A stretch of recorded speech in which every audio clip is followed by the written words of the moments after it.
Good afternoon, everybody. This is the October 13th, 2021 workshop of the Scarborough Main Town Council. It is 5:30 p.m. It looks like we are all present, so I will skip that part of the agenda. Today we have a two-part agenda, and our goal is to be wrapped up by 6:50. So we have a two-part agenda. We have guests first, and then we are going to have a brief conversation about a possible consultant, which we will get to once our guests are here.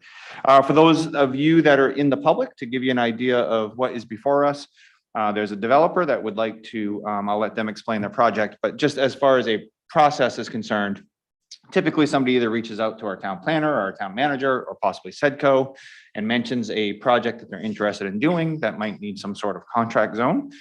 In which case we usually send one or two counselors to meet with the town manager and the developers to kind of give us a heads up of the project. And so that's where we are. I believe, was it Councillor Clucci and no, it was Councillor Hamill and Councillor Johnson met with these? What's that? No, I think this was sent to long range planning for. Okay, so we haven't, okay, so we didn't do that this time. So this is what we call a step zero workshop, and it's essentially just a learning opportunity for us. And with that, I will let you guys take it away if you have a presentation and introductions. Sure.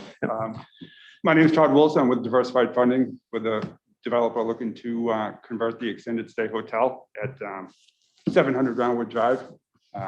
Garrett. Yeah, my name is Garrett Orsman. I'm sort of general real estate counsel for Diversified out of Pierce Atwood's Boston office. And Emily Dupre is out of Pierce Atwood's Portland office. Yeah. Great. And simply what we're looking to do is, we have, it's an existing extended stay hotel, 94 rooms, full kitchens, mostly studios at 700 Roundwood Drive. We have under contract, contingent on converting it over to multifamily. It's just the viability of that property as extended stay hotel didn't make sense for us. And, the ownership, the current ownership and myself came to an agreement to purchase it as long as we can, convert it over to multifamily and run it, as a multifamily, which we own thousands of units in New England. That's what we know how to do and we're comfortable doing it.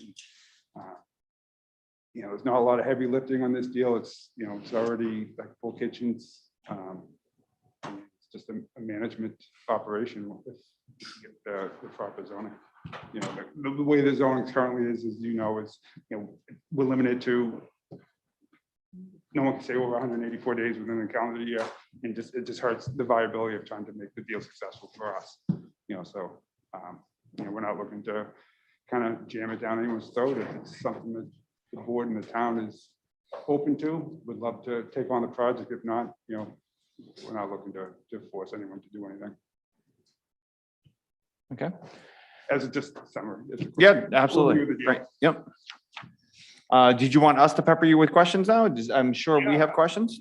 Sure. I mean, Okay. Did you want to go through? Does it make sense to presentation? go through this, Todd? It probably is since we're that way. It's a matter of record for us and I people, think it'd be people at good, and home. the people out Yep. there might see it. Yeah. So Yep. So let me pull this up here and just tell me where you would like to start. would you want to just start with the PowerPoint? Yeah, there should be a There's a PowerPoint. Yep. Actually, the location's not bad. So, yeah, if you want to start there. I'll start here. Yep. And let me see if I can get this. So it's a.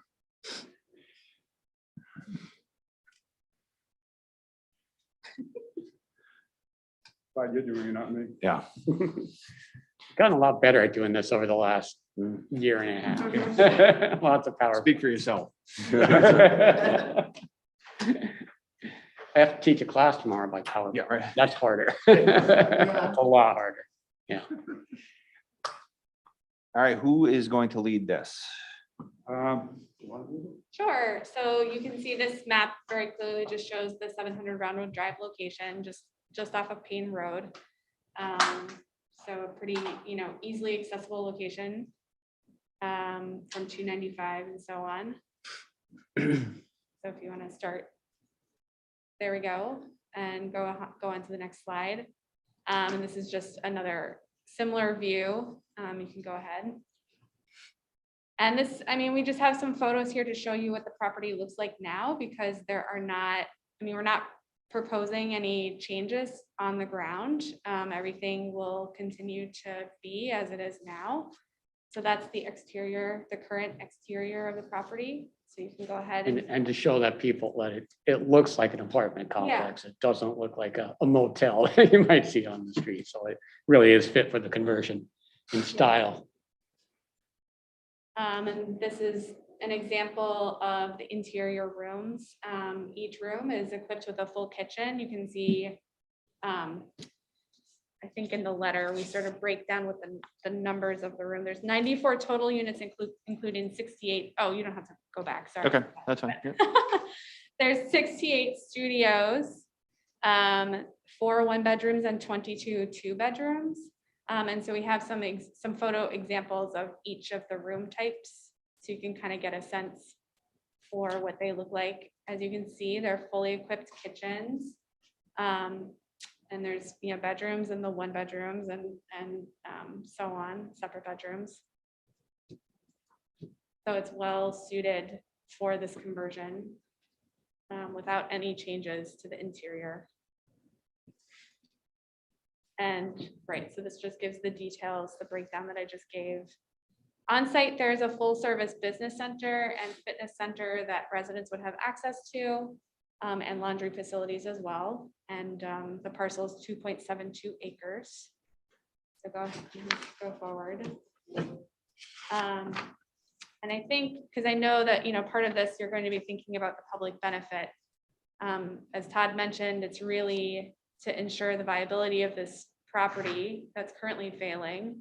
Multifamily properties are more stable to operate. And I know from, being in the area that Scarborough needs diverse housing. You need sort of housing available for people at all income levels. And these units, both in their size and their price range, are going to be appealing to younger folks, maybe some empty nesters or retirees and others who work in the community who maybe can't keep up with the rising housing prices in this area, especially pandemic housing prices even made it worse, right? And DFI is willing to work with the town to add a bus stop on Payne Road to provide public transit to make it a bit more accessible. If that were something that the town are interested in, we think that would be a good public benefit for the town, especially since it's located close to the community services hub facility, kind of catty corner off of Brownwood Drive there. And there isn't, because it's already existing and it will continue to exist as it is currently, there is not going to be much additional impact to the community. The property is already operated as an extended stay hotel, so people are already staying there for pretty significant amounts of time. It doesn't, it's not like a typical hotel that turns over. And because we're not proposing any on the ground changes, there's no additional impact for traffic or stormwater as compared to the current use. And in fact, we've had some traffic experts look at it, and we actually are anticipating a decrease in traffic impact to go to the multifamily use. And because the units are smaller, there won't really be much impact on public safety or schools. We've reached out to the police chief to sort of talk through if there are public safety impacts that they're concerned about that we might consider addressing. So we're going to have that conversation, and we'll plan to address that. But to the school system, we anticipate, due to the size of the units, that the number of school-age children won't be significant. So it would not be a significant push on the town in that perspective. So we're planning to make a contract zone request just to allow multifamily use in the B2 zone. And with that request, we would have to lower the number of parking spots that is typically required for a multifamily property based on what's in the zoning ordinance. There are 99 spaces on site, and there are 94 units. We anticipate parking to be adequate based on the size of the units and kind of based on current need, that the spaces are adequate. We don't see a change there. So we think that shouldn't be an issue, but did want to make sure that request was noted. And that's kind of the overview. It's a pretty simple ask, I think. Great. Happy to take questions. Thank you. With that, I think we'll just give it over to counselors, and counselors just keep the floor until you're done with your questions. So Counselor Johnson. Mr. Chair, thanks for coming to the presentation. It's currently owned by Portland Hospitality. I don't see it on the market. Is this being actively marketed for sale? It's been on and off the market quietly the last couple of years through different hotel brokers, but it hasn't been, it wasn't actively listed to, you know. So you found it by doing some research, maybe about based on the area, and you thought it was an opportunity or something? Just trying to understand, because I didn't see it. Local broker, you know, who knew about it, reached out to me and asked me if it would be something that would be interested in, knowing that we're, you know, in both the hotel space and the multifamily space. They figured, you know, we'd be a good group to take a look at and see if there's anything we could do. Okay, with the property. great. What are your rental timeframe policies for this? What are you thinking for rental timeframe? Short term, long term, in between? Typically, when we run an apartment complex, it's all long-term, so you know, we typically require 12-month leases. So I don't want to nitpick you. I'm not an Sure. attorney. You say typically. So is that a hard, fast rule with this location? It's going to be long-term rentals? Yes, long-term. Okay. Are these units furnished? Currently, yes, our business model would not be furnished. It would be just a They'll be straight empty? They'll come empty in? street apartment. Okay. Are there any income requirements to meet the lower rents that are in your packet? Income requirement, I mean, as a policy, our company requires 3 times the annual, whatever the gross rent is, we require 3 times that monthly income to qualify for the product. And that's getting into it, right? I was just wondering how that reconciles to workforce and whatnot. So there isn't any income.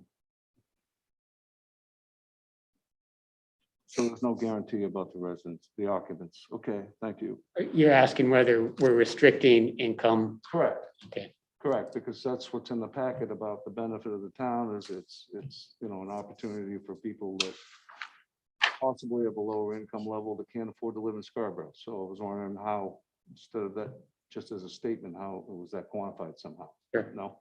Sure. I mean, well, we can consider things. I mean, our plan was it was like the market would take care of that. I mean, the size of the units, the price would be low and people that would choose those kind of units would be, you know, it would fit their income as opposed to like doing a deed restriction or something like that. Not sure I fully understood that, but that's okay. I can rewatch the recording. So thank you. You said no upgrades are expected on the exterior. Is that also true with the interior? Correct, yes. No upgrades? Now, DFI does have a hospitality division. You manage similar hotels. I was wondering why you just didn't take this over as another hotel? The price point that the seller needed to get out of it, to make them whole, that we were able to put a deal together. Financially, we couldn't make it work at that price point, but as a multifamily, we can make it work. How many communities does DFI have properties in? Do you know? How many communities? How many different communities? I mean, we have just under 5,000 units Right. between, you know, I don't know. Oh, so you I'd don't have to know? get back there, 30 or 40 complexes. Okay. So you're a fairly large, successful corporation, and community involvement on a regular basis builds relationships with everybody involved in that community. And I was wondering if you could tell me a little bit about your corporate community involvement programs. I mean, we're heavily do invest in charities all over the country. I mean, all over New England. We invest in the different communities we're in, where we volunteer time and money and sponsorship of teams and, you know, anything, you know, the police department's looking for help in certain things, we provide whatever we can. So I'm assuming you would do that where you have some type of satellite office. How would you do something like that in the town of Scarborough? Well, so on this particular, from a staffing point of view, we're gonna have a full-time manager on site, so we'll keep what is currently now with the front desk, we'll make that more of a Like an office? office, so the manager will be there, we'll have full-time maintenance staff, they'll live on site, you know, and they would become part of the community and, it's their responsibility to go out and, find teams to sponsor and, donate, food pantries, whatever, Okay, yep, whatever we can help to. you're a good corporate citizen. Yes. On your public benefit list, you have a bus stop on Payne Road. Just wondering how'd you come up with that? Honestly, I believe it somehow came up on the meeting that we're at for the long-term range. Long range Long-range plan? plan. Yeah, long-term. Yeah. Same thing. Someone suggested it, so, we added it, to the presentation. If that's something that the community and the town wants, we could be open to doing something like that. Well, thank you, Mr. Chair. I yield my time. Counselor Caterina? Yeah, Emily, if you don't mind, I know I'm sorry, I'm scrolling back to your memo. I know in long range planning, I was the one that talked about workforce housing and whether your numbers met that or not. And I noticed that on page, I don't know what page number it is, but 2 currently of the memo, you do talk about the proposed rents, and then you've got average market rent, and then you've got rent to occupied affordable housing maximum annual gross. How'd you come up with that? I'm just curious. So I took it from that's defined in the Scarborough zoning ordinance, and so I used the same methodology that's in the zoning ordinance. And I know I previously at long range planning, I took it out of here, had a footnote to that, so. Right, that's what I figured. I was like, I need to see some numbers there. Yeah. As to, what you're coming out with. And Counselor Johnson, just so you will know, you asked about where the properties are. If you look at the long range planning committee notes that are way at the end. of Yeah, I every saw the list. packet. I actually Yeah, that's researched and the went to list. several of them. Yeah. Yeah. Yeah. Now Harbor Place, and any of you can answer this, in South Portland, Yes. I should know where this is because I'm a real estate broker. And is it the one that's down by the Snow Squall restaurant? By the marina? Yeah, Yes. okay. On a night bill. So those are condos. Are there rentals in there also? No, so, Okay, so that was a property, we had bought that property, this is back in the 80s. We Yeah. bought it as an apartment complex and we Right. converted it over to condos. oh, you're the guys who did that. Yeah, so we're the group that converted over to condos, and our company, our sister company, which is Affinity Realty, that they're our arm that manages all condo complexes. And, we still manage it today. Maybe so typically when, during that window, when we're doing a lot of condo conversions, we would stay on as a management company for however long that they want us to stay on. And So you've been doing it right along since. Yeah, so that. we've been there Wow, okay. 40 something years, so they must like us. So you have some experience in this market is where Yes. I'm going, because the rest of your information seems to be mostly Boston and Rhode Island. Correct. Yeah, Markets. majority of our multifamilies are in the Massachusetts and Rhode Island market. Yeah. And then this full-time manager, I assume they'll have a suite or something within the building, an office, I should say. So they'll be there will be someone staffing it at all times. They'll have an office there, and whether it's them or, typically we like to have at least one maintenance person Yeah. on site that I was lives on gonna site, that ask. we provide Yeah. an apartment as part of the compensation. They stay on site, just helps with, emergency calls or any issues that come up after hours. It's just, And when you rent, did I understand you correctly? And maybe I misunderstood what you were talking about, because I wasn't paying real close attention, but are you asking for first month's rent, last month's rent, and security deposits from? No, people? we typically don't take security deposit, we just take first and last month's rent. Oh, okay, and you hold those as kind of as security, so to speak? or- Honestly, Okay. we don't currently manage apartments in Maine. That's I'd have to okay. see what the laws are in Maine, Yeah. but like Rhode Island and Massachusetts, we don't, Right. we don't use the last month's rent as security deposit, just the last month's rent if Yeah. they move out at the end of their lease term and there's Yeah, damage, well, that's we fair. bill them for that Yeah. and charge them for it. And the last month's Yeah. rent is Because for. Maine has some pretty. It's usually heavily specific, regulated, Right. for whatever state you're in. Yeah. Yeah. But typically we probably first and last month's rent. And you won't be allowing subleasing No, Okay, no, we don't require, we don't allow that. okay. That's good. All right, that's all I have right now. Could I just ask a follow-up on the affordable question? Yeah. Emily, I'm just curious, this last column, the maximum gross rent. So is that based on the 80% of AMI? I haven't done the Yes, math. And Okay. it's for the Portland area, obviously. Yeah, and that's our standard. I just mentioned that the conversation that started at the Housing Alliance around workforce housing, we don't currently have a definition on record. The conversation is in the kind of range from 80 to 120. They haven't fixed and finalized that. So Yeah, that's I the think it's high. actually 60 to 120. Yeah. If I'm not mistaken. Yeah, that number would be the one. Yeah, but you're, I'm just reporting what our committee is talking about. sorry, I'm not helping. And I'm on that committee, and we did discuss it briefly about looking at, why not just keep it at what the HUD is? 'Cause it makes it Sorry, we have a time crunch. So Council Anderson? So Emily, you mentioned before that you weren't concerned about the number of parking spaces. Can you expand on that a little bit? Well, currently there are 94 units. There's 99 spots. The current operation hasn't had an issue with that, even when operating at full capacity.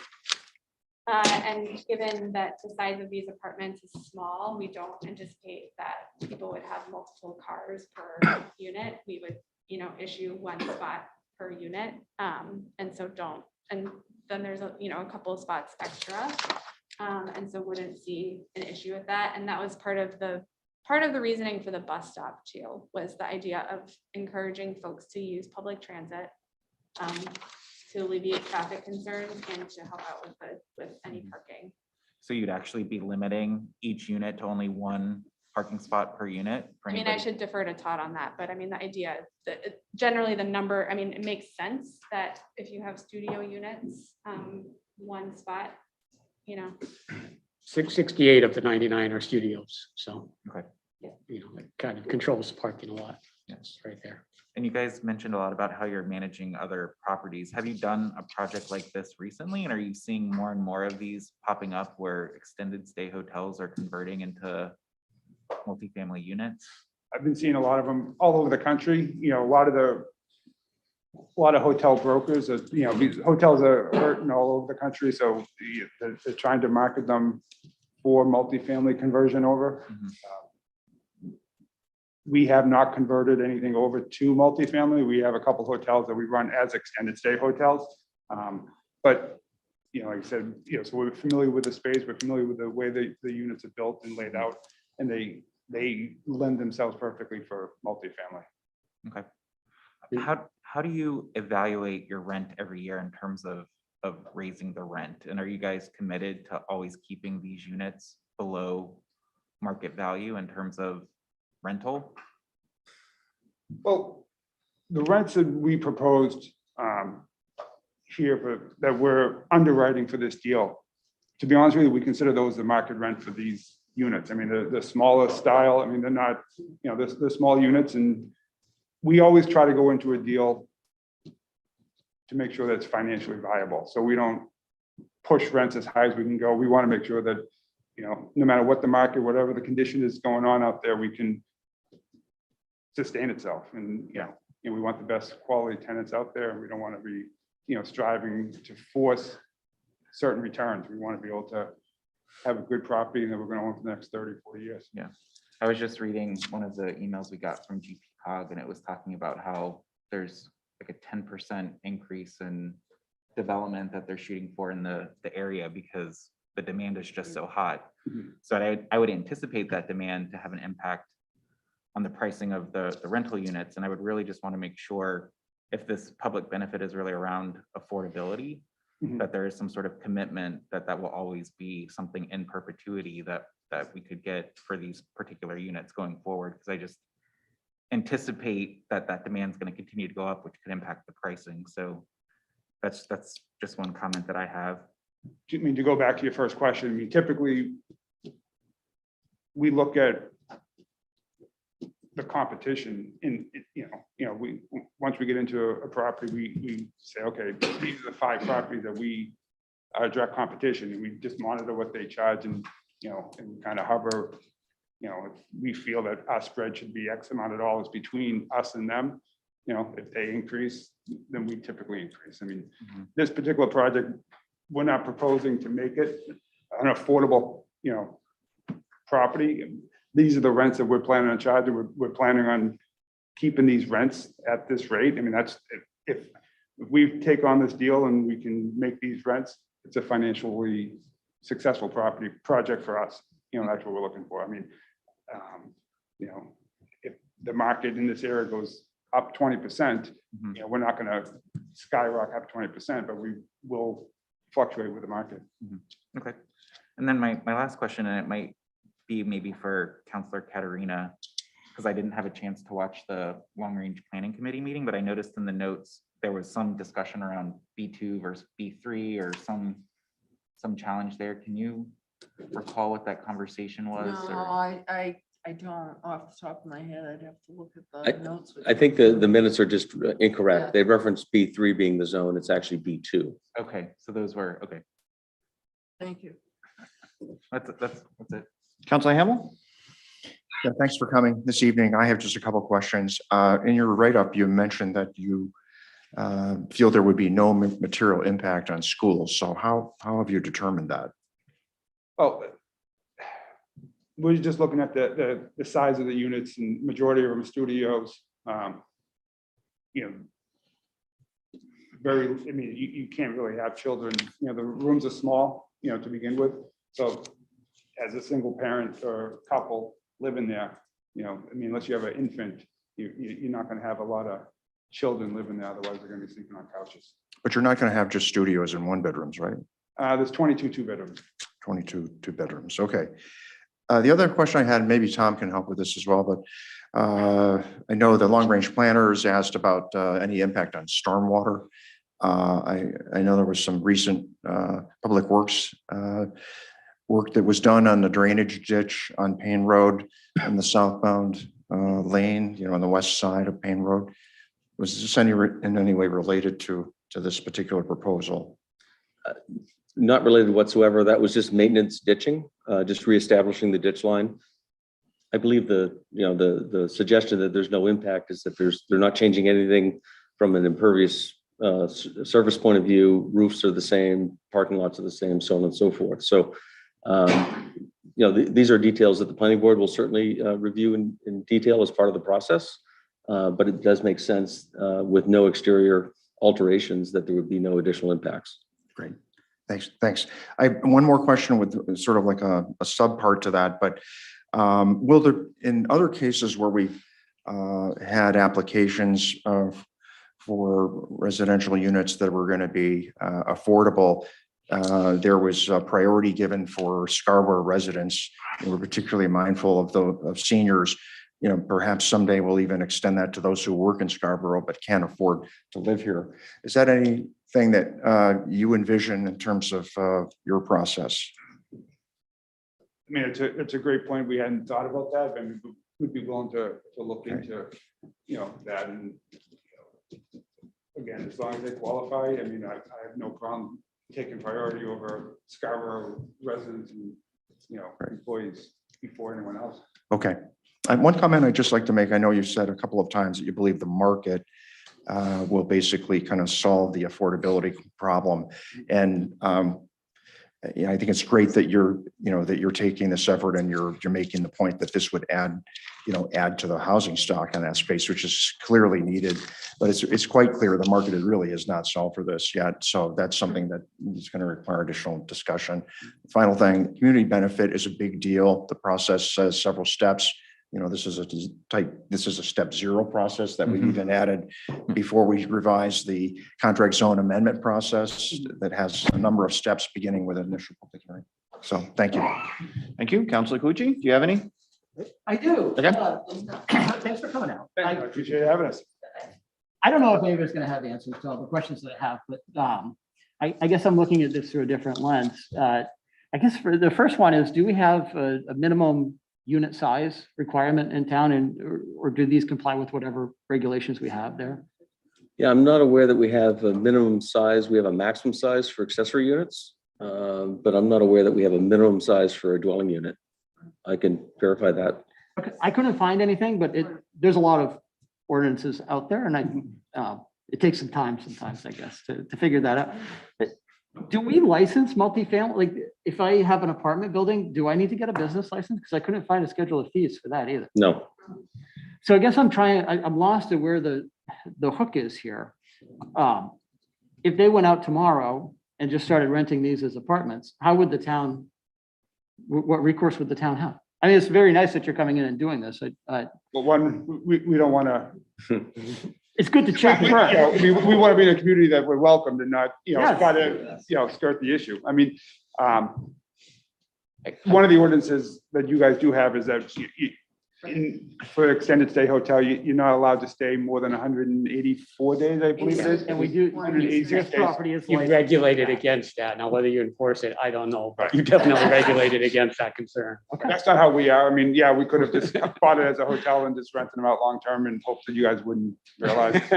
But you're not gonna pull a building permit, you're not gonna pull, there's gonna be no site plan review, you're not gonna have a business license at the end of it, the property will drop the license that it has essentially. For Correct. lodging. So, I just wanted to understand that better, and I think I do now. I just say, though there may not be any official site plan review, the contract zone process does intentionally involve the planning board in that process. So you will get some technical input along the way. I guess I had a couple more. So right now, this use isn't allowed in this business district. So that is something that you would need an exception for, I guess. Yes. And I guess the question that I asked the council to think about is why don't we allow apartment buildings in this district? And is there still good rationale for that?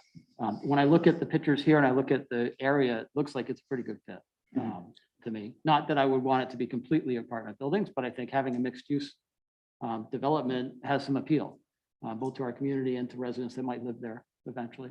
Yeah. So it's just something to think through. There are definitely motels or hotels we've looked at that you don't want to make that conversion because of the style of the building or the nature of the area. We looked at this one and felt it actually made sense, that's why we're here. So, all right, so I'll ask mine. So I'm not asking you to commit to anything on the spot, but as part of the contract zone is we write up this contract, right? And you can concede things to us for us to approve it. So just my understanding is correct. Would you be willing to entertain something that would specifically say that you would not have leases that are shorter than 1 year? Would that be something that would be in the conversation? So no 3-year leases, 3-month, no 6-month leases, but at least a year. Yeah. And you'd be willing to have a conversation of giving priority over to Scarborough residents, people that both work maybe perhaps at a Scarborough school or any sort of public service or live in Scarborough. You'd be willing to have that conversation. Absolutely. Okay. And would you be willing to have the conversation? I don't know how this mechanism would work, but maybe secondary priority is for let's say for the studios, no more than $60,000 AGI or something. Would that be something that you'd be willing to do as something to discuss, right? To somebody else, I think Councilor Johnson's concern is, I might have I might be a computer programmer that just got headhunted and I'm making $250,000 a year and I'm scooping up, because that's actually pretty popular in this area, right? You get paid $250,000 a year to go work at IDEX for a year and you rent a cheap studio. So I guess one of the essentially what I'm trying to get at is, you get what I'm saying, I'm interested personally in how can we essentially use duct tape to make this workforce housing, right? And so that's just I have the same concern as Councilor Hamel is I appreciate, these are cheap because they're tiny, right? These are cheap because $1,300 is going to be somebody probably younger in some sort of entry-level job and the market's going to take care of that. Yeah. However, to Councilor Hamel's point, I think we're all looking at, yes, I agree with you, but we don't necessarily trust the market right now, right? So, Although I've done a lot of affordable housing and I've got projects where the rent restricted actually was higher than the market. yeah, sure. Yeah, right. It happens, but you must have like an inclusionary housing type bylaw. that, Only in one zone in town is it a requirement, inclusionary. Yeah. We have density bonuses and other ways to incentivize it. Yeah. But certainly there is a mechanism through the contract zone agreement itself to impose. Right, and that, I mean, that's, I'm just asking you, those would be things you'd be willing to discuss with us. right, absolutely. Yeah. Okay, And and again, I'm not asking you to commit to it, I just want to make sure. Mr. Chair, if I could piggyback on. Well, it's that. still my floor, so No, just. I know, it's no, your floor. Yeah, but well, just let me have it. piggyback. Because I. Wait, I no, was- I'm not done. well, let- Okay, I'm done now, go ahead. Okay, you're done. I'm bossing. Just to piggyback on that point is I did a little back of the envelope thing and I was saying, well, geez, what if I wanted to just live in the apartment 6 months of the year because I go to Florida for the rest of the time? That studio looks pretty good, Right, pretty right. cheap alternative to rent. So I would like to see something that prevents that from happening. So, okay, Mr. Johnson. Yeah, thank you. Before we move on, I think typically what we do here is we'll just give you our temperature, right? You are within your rights to apply and not apply, but I think you deserve our thought process. Is there anything you guys want to add before we go to our 3-minute final statements and then we'll call it a day? 2-minute final statements, 1-minute final statement? I think so. It's a pretty good No? discussion. I I think mean, we I understand. guess what the your only question I concerns would are. have is, I mean, our intention is to do 12 months, but it seems like multiple of you guys have been talking about less than, not wanting to do the 6 months. Yeah. Any reasoning behind that? I mean, 12 months of it. I mean, my personal reason for asking it is, one of the things that we've been screaming for the last 3 years, since I've been on the council, is workforce housing for Yeah. Scarborough residents, right? And Yeah. again, I don't need to create a market for somebody that's getting headhunted or somebody that's more transitionary. I don't mind, I want renters in town, Right. but I want renters that are gonna be residents Right. of our town, right? Yeah. Give them enough time to register to vote and vote in a cycle or something, Yeah. right? So, No, I was just curious. Yeah, I understand the problem. I Yeah. think there are ways we can figure out, And there are that- lease provisions or things that you can figure out how And to. that would be what in to line resolve. with that state housing task force that Right. I've been involved with, that they're like, oh, we gotta stop the short-term rental stuff. So, In all of our apartment communities, the only time we do short-term would be after 12 months. Like a lot of times we have people stay over the 12 months, but then, whether they're buying a house or they're Yeah. moving, Yeah. they need to extend and they Oh, extend for right. 2 or 3 months beyond that. So we'll do like a 2 or 3 month right, term with them after that, but they've already been with us for 12 Right. months. That's really the only time we ever do short-term. thank you for helping my first-time home buyers. When you You talk are- about, Thank you for helping my first-time home buyers. when you talk about short-term rentals, you're talking about the Florida situation as Yeah. opposed to the Airbnb, which is also Right, something that's clearly wouldn't be allowed here because we don't allow subleases, but that right. people lump that under short-term rentals too. Right. okay, I'll go in the same order. Councilor Johnson, do you have any parting shots or? I actually had a lot to say, but I'm going to abstain and wait to see clarification of the process. You've heard a couple suggestions. So what part of the process do we see the bring back? Yes, so we'd essentially do this workshop again, except you guys have not officially applied, is that correct? Correct. Right, so they need to apply for a contract zone. And then this is step 1 is a workshop with us. So literally, we're gonna have deja vu. If they were smart, they would take all this feedback and their PowerPoint will be more detailed about trying to meet our needs, right? But that's kind of why we're doing step 0. So, yeah. Okay, all right, so I'm gonna actually wait for that. But I want to let you know where I come from. You know me, I don't like changing zoning, and that's what this is, changing zoning, especially for additional housing, like we don't have enough going on right now with them. And me as a council, it's not my responsibility to solve Southern Maine's housing crisis. Okay, so I'm not going to be making decisions on Southern Maine's housing problem for Scarborough to absorb. But I am gonna wait to hear back from these pieces that you heard about Scarborough getting the priority for that, like real tight. Yep. Then I look at it differently. There are folks that would like to stay in town, that are either getting taxed out of town or they want to downsize. So that would put a different flavor on it. So I'm gonna sit back and wait, but I want you to know where I'm at. Yeah, thanks for being here. And Councilor Caterina? I am very open to this idea. I am known around here as affordable and workforce housing, because I'm in the business and I see what the issues are with lack of affordability for housing for a lot of folks. So I see this as a really potentially interesting and we hopefully we can be creative with it. Way to address some of the housing issues in Greater Portland, because it's not good right now for folks. So I look forward to hearing more back from you as to what your thoughts are, and I'm certain that we will all be thinking also as to what we may be looking for if we were to approve this. So. We'll go in the same order. So Council Anderson, your thoughts? Yeah, thank you guys for coming tonight. And yeah, I would encourage you guys to continue through the process and apply and take the feedback that you heard tonight, especially around workforce and affordable housing. I'm really excited to learn more too about what you're envisioning in terms of the transit that you're anticipating there. You know, we're also going to be talking about the downtown development. And so there's a nice opportunity probably to connect, you know, community services, assuming we stay in the hub, to the downtown area so that it really does feel like a connected space within the district.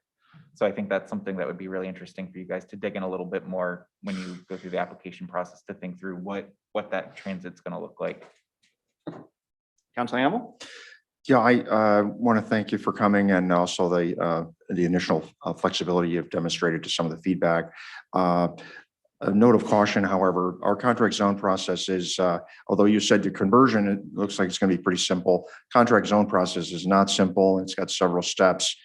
And yeah, I think just because there's favorable feedback on some of the points you've mentioned, you know, we'll be pretty energetic about making sure that we'll secure the, you know, the best community benefit that we can in order to demonstrate to the community that it really is going to be something that we, you know, will improve some of the issues that we have.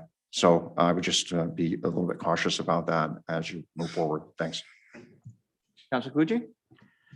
Yeah, thanks for bringing this opportunity to us. I run a motel in Old Orchard, so I kind of can empathize a little bit what you're going through, right? The market evaporated. Yeah. Now, in my case, it's more tourist related, and that's come back big time this year. Business class, it hasn't happened yet. It might.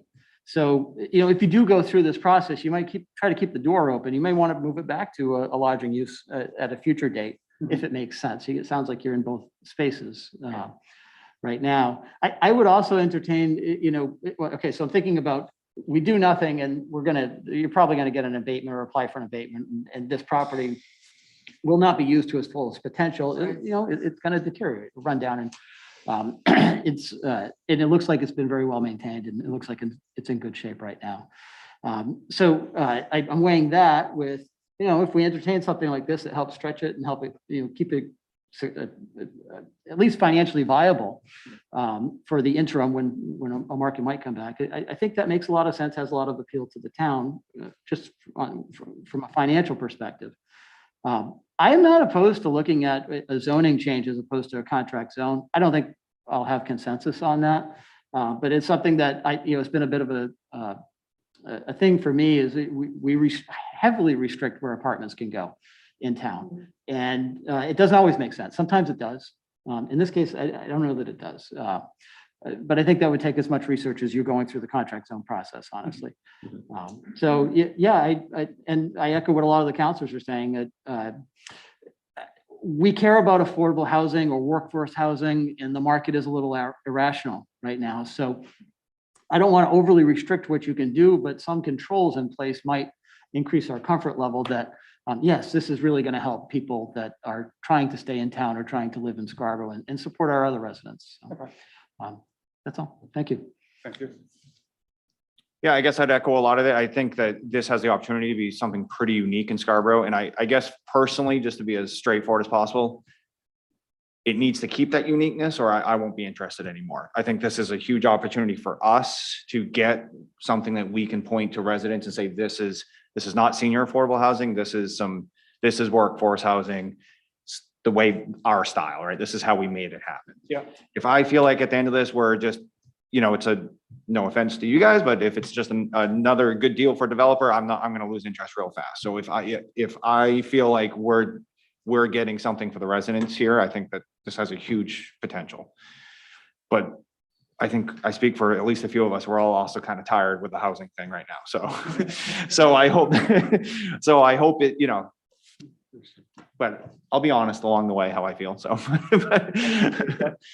with that, I would encourage you guys take this, and then when we see each other again, which is gonna be essentially the exact same setup, try to hit it out of the park the first time. That way you can probably, before you invest more money and time, you'll probably hear more solid yeses than nos from us. In fact, I think part of the ordinance is at that next workshop, you are supposed to get something that is from us that we would actually, you'll know if you have consensus to move forward or not. So you don't have that today, but it does sound like it's probably worth doing step one.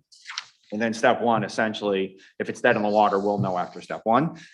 And then, but I think you'll be able to work pretty easy reads. So, and there'll be probably one more of us when we see you next. So.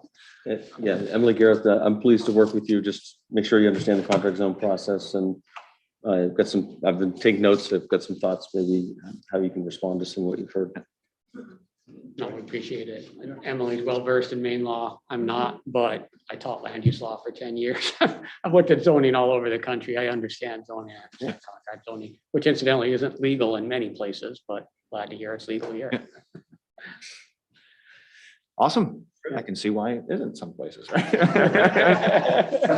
All right, with that, everybody, thank you. And we'll head on to our next part of our workshop. Yeah.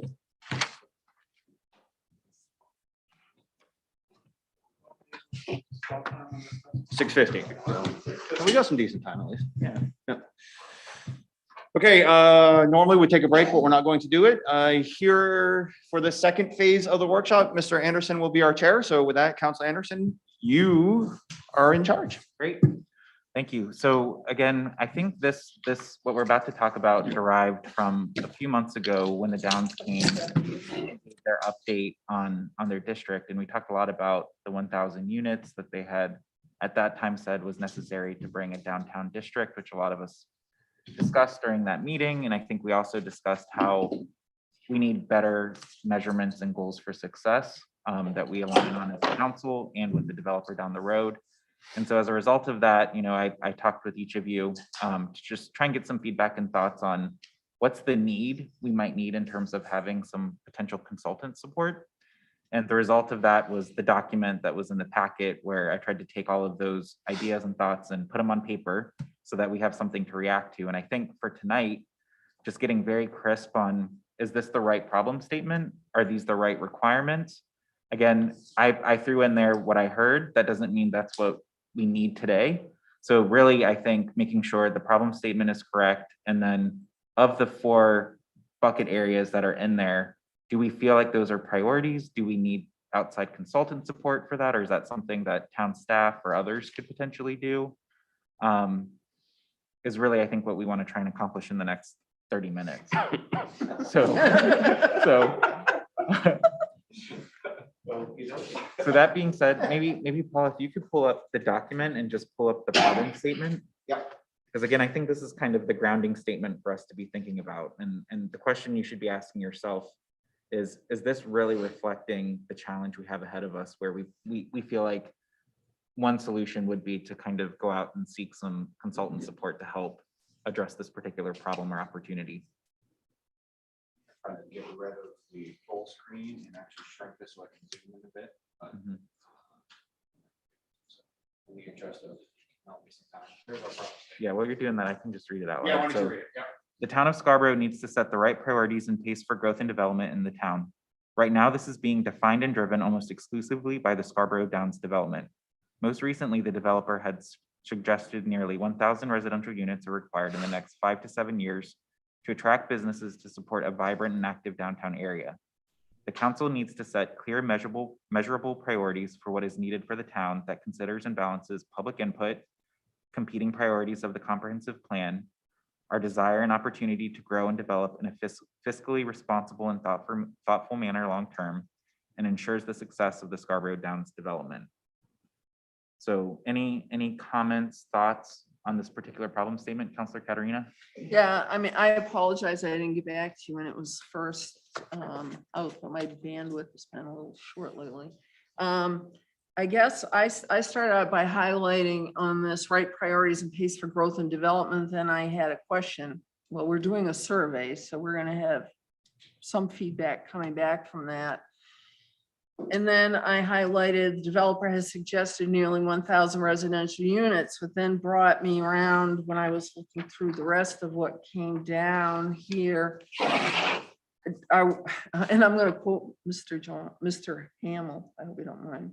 Are we getting out over our skis a bit here? Cause we don't have an actual plan that the Downs have said. They've just said, well, it looks like we may need 1,000, but we don't have Yeah. anything that says that they are, they haven't brought forward any plan.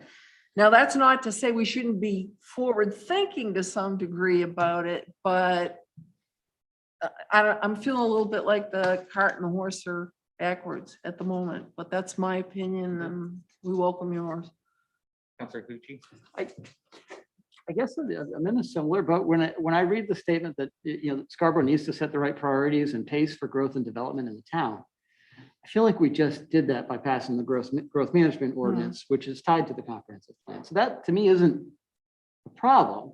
The perceived problem is the developer said, hey, I need 1,000 units and tomorrow, but they haven't actually asked us for anything yet. And I don't really, to me, I just brush that off. I'm like, okay, well, when you ask me, then I'll think about it. That having been said, I think they've signaled that they're going to ask for something, and we're going to need to do our due diligence at some point if we're going to entertain something like that. So starting down this process of where are the gaps in terms of our knowledge, what questions might we have, I think is good, is productive. The risk that I see is, my experience with consultants, if you're not specific, Right. and bringing them in to either answer a specific question or challenge work that's been done or challenge some of your assumptions, it's not all that valuable. It doesn't usually pan out. And right now, I just don't feel like we know enough. Like we passed the GMO, right? So now the ball is in somebody else's court. When it gets passed back to our court, then we'll understand what questions are still, to be answered, and what resources we might want to draw upon.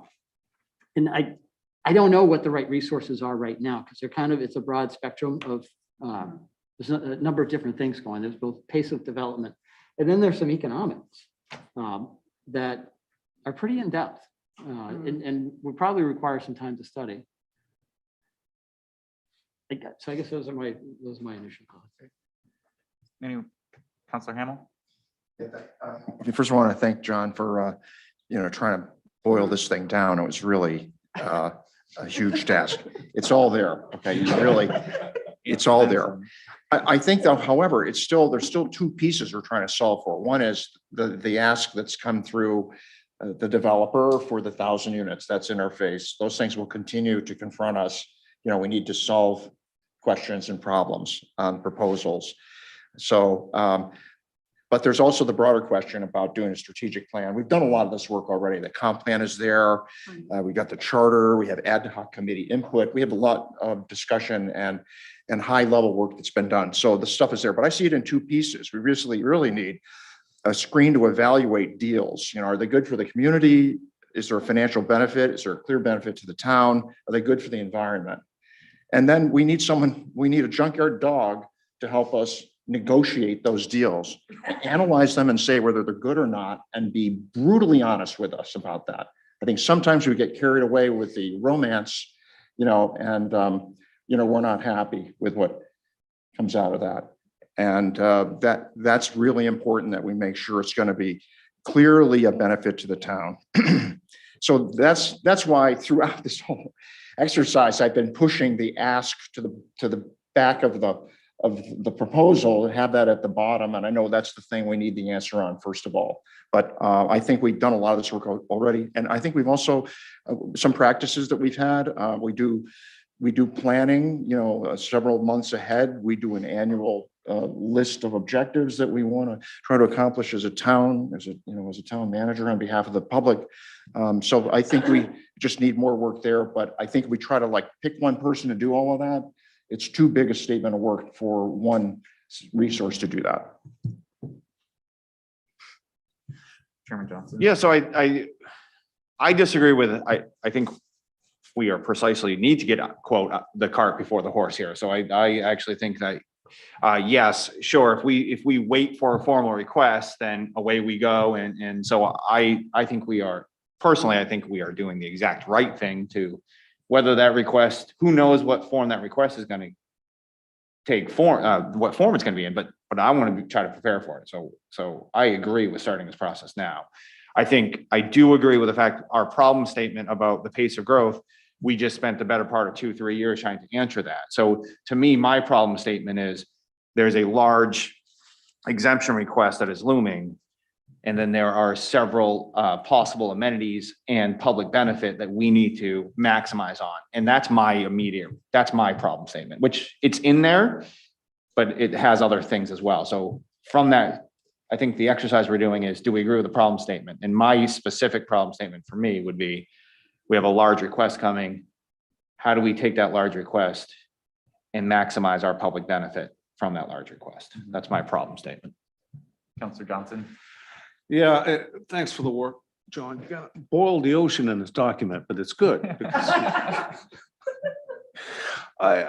Back to the problem statement, though, similar to what's been said, I kind of like the junkyard dog analogy, because to tell you the truth, most of us are working people, we're not high finance, and we're dealing with some very, they're local folks. So I respect them and like them, and I am on the record of saying I want to see success. However, there's so many numbers being flown around right now. I don't, even if something comes forward, I'm not sure how credible it is to me, because I just did reread the material that was in the downtown committee that you guys sat on. It clearly states 500 units. You know, there's another document with 700 units. So, and again, without qualification. So whenever that comes forward, I'm still not sure how I'm going to be able to process the data, because it did go from initially, when John Clucci and I met with him, it was TMP driven. They had to have these units for the TMP, to pay for the TMP. Now it's to get a downtown. And I don't know if that's a Downs downtown or was a Scarborough downtown, because I always thought the downtown was a Scarborough downtown.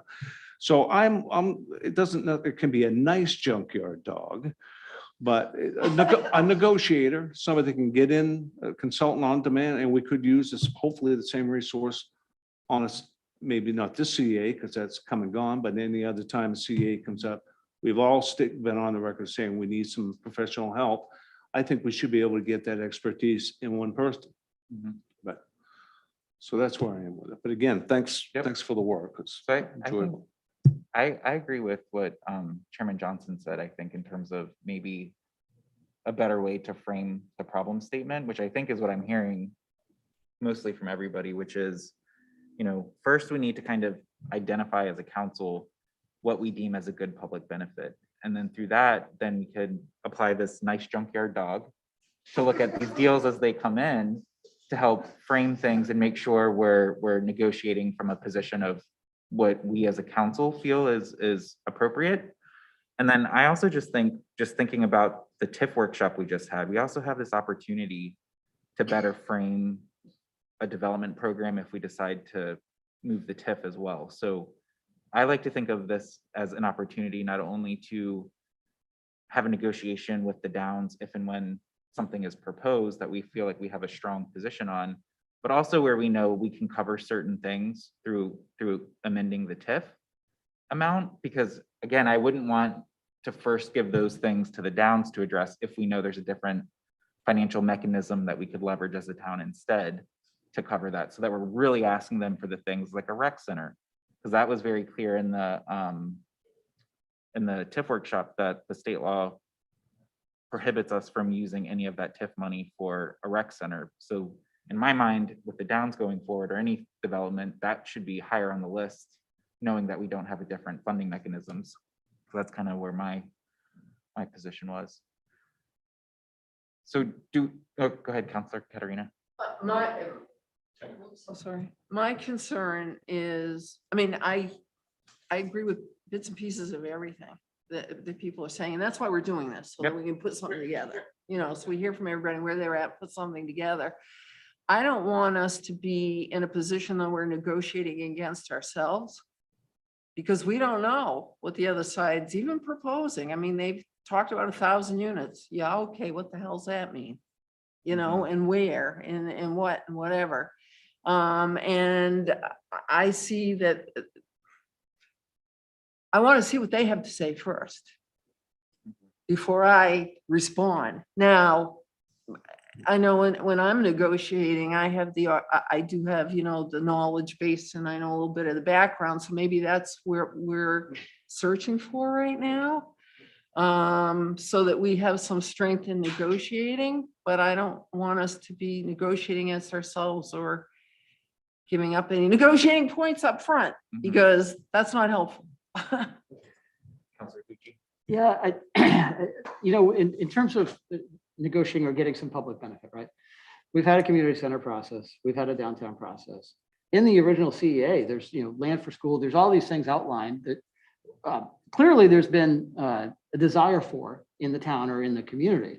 To me, the Downs is well aware of what could be considered public benefit for us.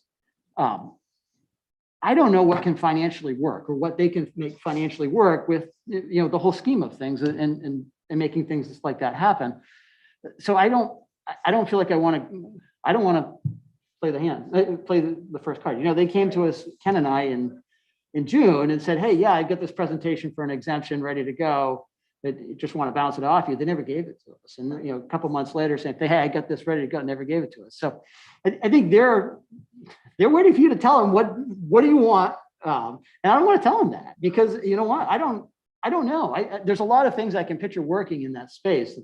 There's tons of opportunity, but there's too many unknowns from my perspective that I don't want to be the one driving that.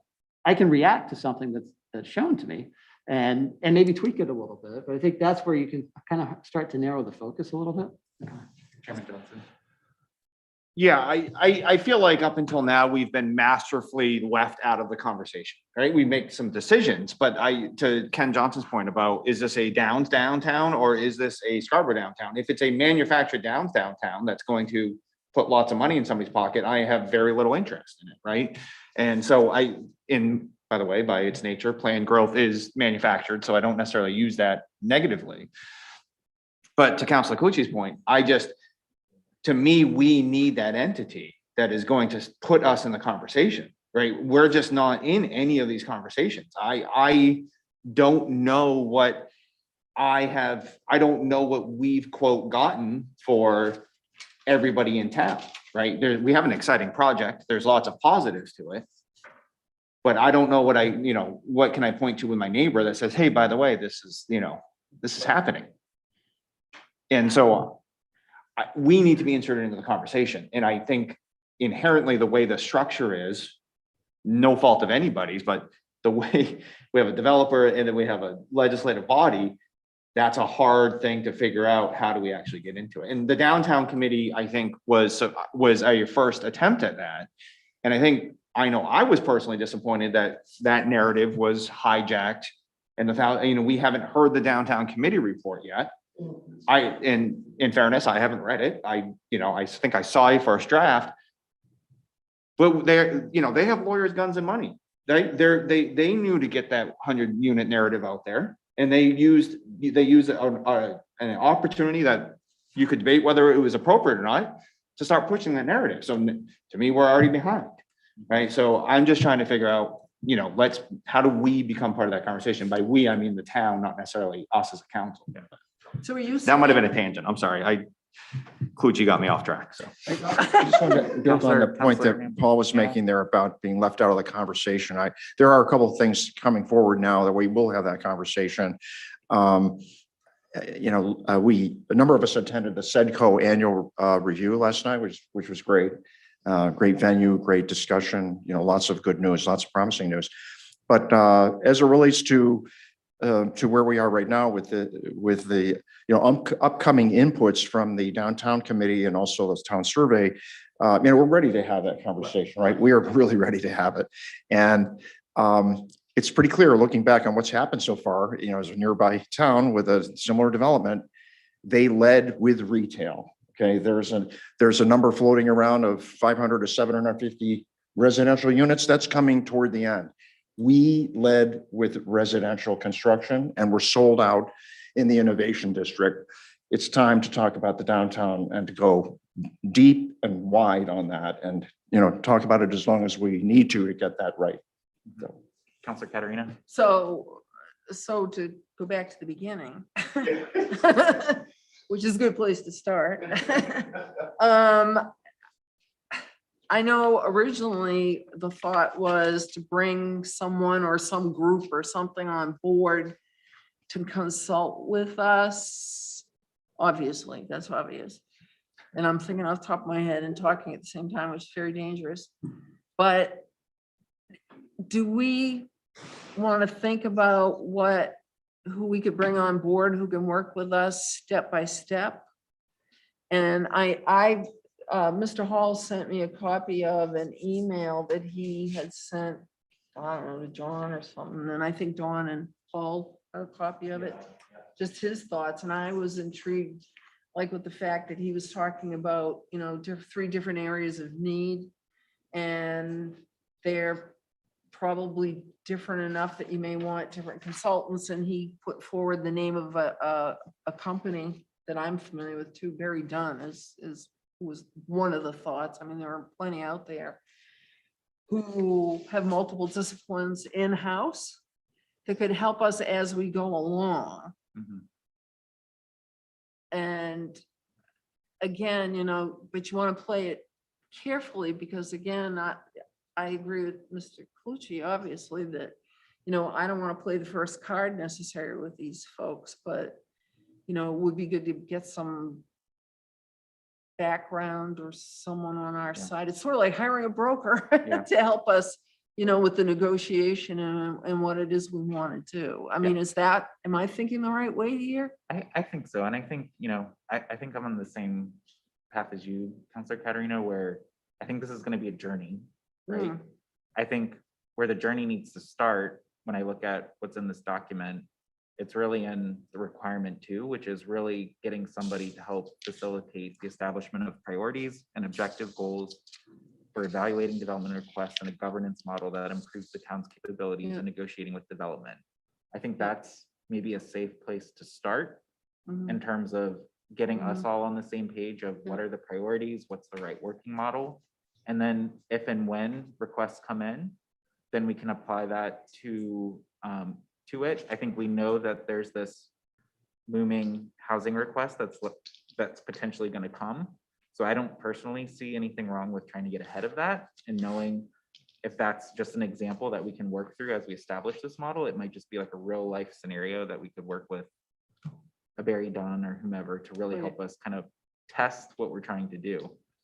So when I look at this document, when I think of everything that we talked about, to me, those are probably the 2 biggest priorities that we could start right away. And the rest of what's in here, we can, like you said, let's go on the journey, let's see what happens, and then determine how we might expand this going forward.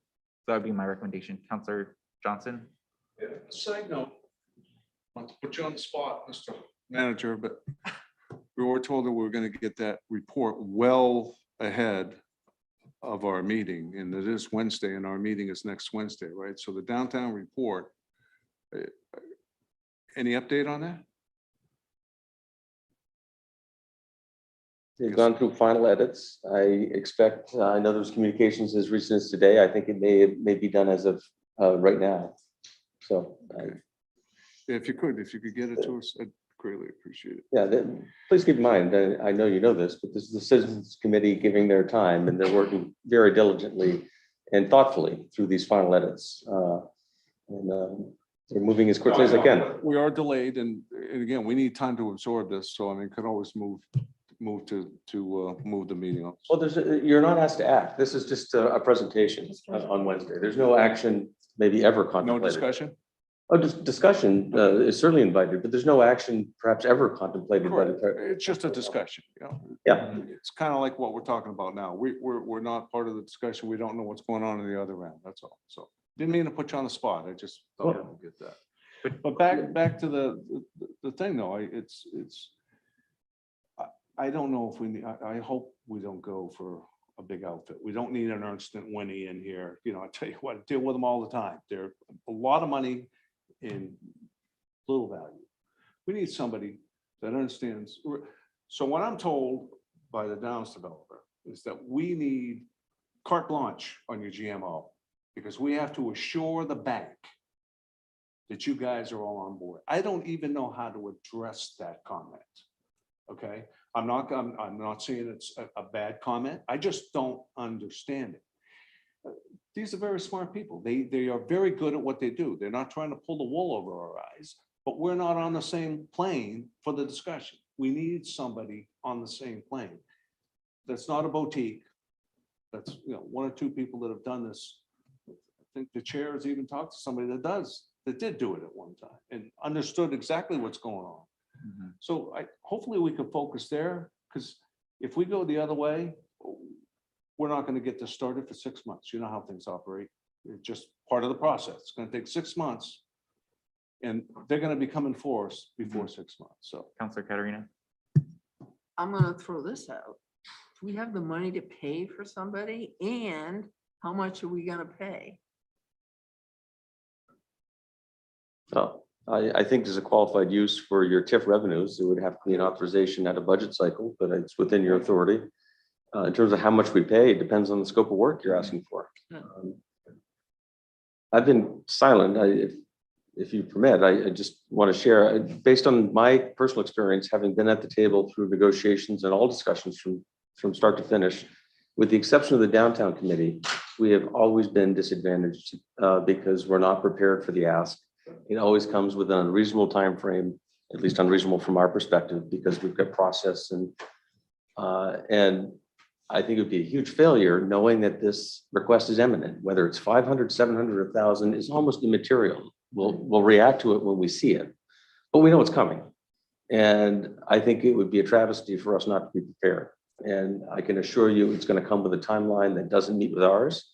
And if we're going to have to spend 60 days to find a consultant after we receive it, the pressure will be unbearable for all of us. And so I applaud you for being proactive. So I think there's some first things first that we ought to focus on. There's really important long-range financial discussion, but in large part, we control that. That's not tied to a request. It doesn't have a gun to our head. We control that. And I think we've started that discussion, but let's get ourselves prepared for the request we know is coming. And I think it's within months. It's not within 6 months. It's sooner than that. It's my hunch. So Tom, I ask, what in your preparation, because like you said, you've been on the other side of the table many times. What would you do to better prepare yourself because you've got that experience? Yeah, I think there are two things that we need to know near term. One, knowing that there's a sizable residential exemption request coming, details to be determined. I don't feel qualified to know whether that is appropriate or not, kind of conceptually. And if so, there's a lot of details that you can attach to it. How many, where are they? Are they above, in the mixed use buildings? What size are they? I think all of those things are relevant and they matter in how you react to that. So having someone to help us understand that, again, we don't react till we have something in front of us, but having the resources tied immediately to that is a negotiation. We have something they want. Ergo, an opportunity for us to sit around a table and to find elements that we want to return, essentially. That is really within you. No consultant is going to come in here and tell you what is good. I think all of you have probably a sense of a couple of things. You really need a facilitator to kind of work you through that process so you can come up with it. And then ultimately, it sounds like you need an agent to kind of do your work for you. But you're the one that's going to identify and authorize them. These are our bargaining points. So those are things that I think we need to kind of sort through in the next couple of months, frankly. But how would you solve those points? Hey, can we, one second, Counselor Johnson, and Counselor Hamel had his hand raised. Yeah, I like what we're doing in terms of this conversation. We're really trying to boil this down and get specific. I think if we look back, we reflect on what's happened. We bought the concept of the Downs without detailed planning and proposals. And now they're talking about a downtown district with a big increase in a number of residential units. They haven't even done an updated master plan. Okay, so I think whatever we do, we got to make sure we know what we're being asked to to agree to? You know, what are we buying? And I just think we just need to take that bias with whatever it is. And I understand all the reasons for it and all of the, you know, we have more oxygen because of, you know, the minimum receiver issue and so forth. But what are the pros and cons and what are the trade-offs? And we need to have that conversation. That's part of, I think, what Paul was getting at in terms of being part of the conversation, but also having very detailed discussions about what that means. Yeah, I think just if you even, first of all, fully on board of what we're doing here, but if you even look at the way the conversation's pivoting, we're already off balance, right? Because I know we've received emails saying we want this exempt, you know, Dan Bacon has sent some pretty straightforward emails saying we want to apply for this exemption. We have everything ready and we still don't have anything, right? So again, here, so I guess what I would just ask all of us to commit to is I'm not interested in manufactured timelines when it comes to this. I am not going to take a large request and for some reason feel like that's my responsibility to work through that in 90 days. And I just feel as a body, we need to all commit to each other with that because that's real easy. It gets tabled. It gets tabled for 6 months because we need 6 months. I mean, so I think it's important to all of us I think we're doing the right steps, but the other side of that coin is they already have us at an advantage. We're already guessing, right? We're already guessing. What are they coming with? We don't know. We wait till we see it. Well, how about this? How about we just agree that that ain't going anywhere until A, we see it, and then it's 6 months after that. I mean, to me, we should be agreeing on that and then move forward with everything we're doing. Because guess what? Now there's no boogeyman and there's no invisible monster that we're concerned about. And so to me, I would be interested in doing something like that to start this process. So, sorry. Yep. So with all that being said, because I know we only have a couple minutes. Oh, yeah. Do we want, because I mean, I don't know how everybody else felt, but I felt what Tom laid out, I think was a good synopsis of a lot of the conversation that we had.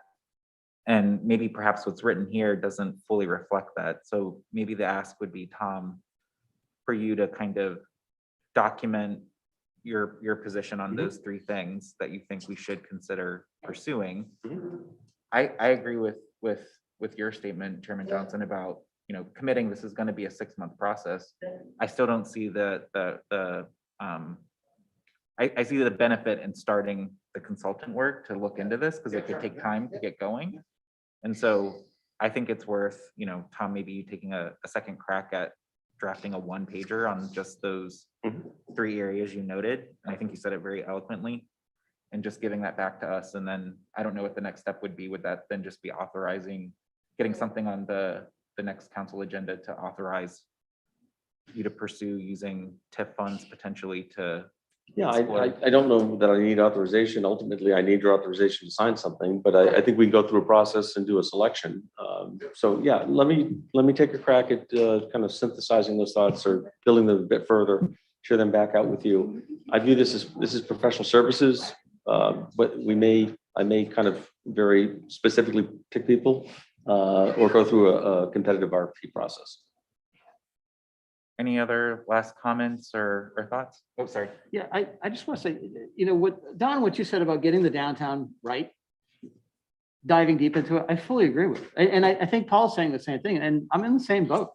I'm not, like, the timetable is going to be ours, right? And I don't know how long it's going to take until I see something. And I think doing this pre-work is a benefit to the town. We're going to be able to respond or move faster. So great, good for us for doing that. But Paul, I'm fully aligned with that. You know, I want to make sure we're making the right decision because this is extremely important for Scarborough. Great. Do we have to do public comment or anything for? All right. Council Anderson, thank you for all this work, and I am glad you've now handed off to Tom, so you didn't, you know, very well done there, sir. With that, we will